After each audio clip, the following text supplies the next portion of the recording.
senior members of the Liberal Party, the final week of Parliament sitting is known as Frat Week and is famous for its schoolboy and schoolgirl party held at Kevin Andrews' house. But at the end of 2015, no one could know what Frat Week would bring. I don't think any of us could have foreseen that the government would lose its mojo so quickly.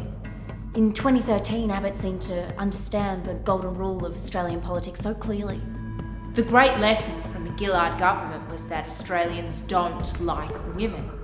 We thought Tony got that.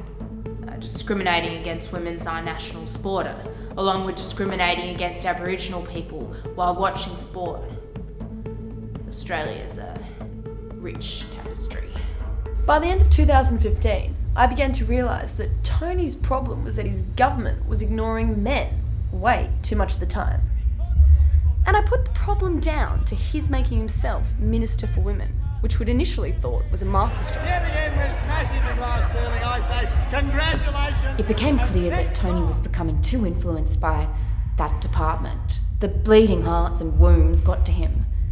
I saw him shake hands with women without gloves on a number of occasions, with flagrant disregard for cooties. It was at that point that I began to question his sanity. Tony had become a control freak, sticking his nose into everything and bossing everyone around. Who does that remind you of? That's right, your wife. The cabinet process had become completely derailed.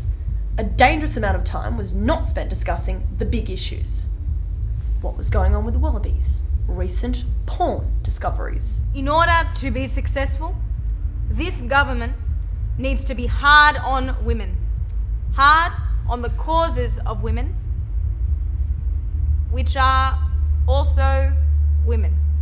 And then Tony said, there are some very good and talented women knocking on the door of the cabinet. And when he wouldn't even let us barricade the cabinet room doors, that was when I knew he had to go.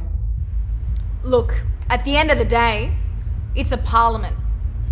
Parliament. Men. It's for men. Men only. No women. I began to talk to Scott and Christopher in the Parliament sauna. Christopher insisted we meet in the sauna. I also met with Joe Hockey, and during the course of our discussions, the leadership did come up. I think I made it very clear to Joe that if he wanted to run, I would support him.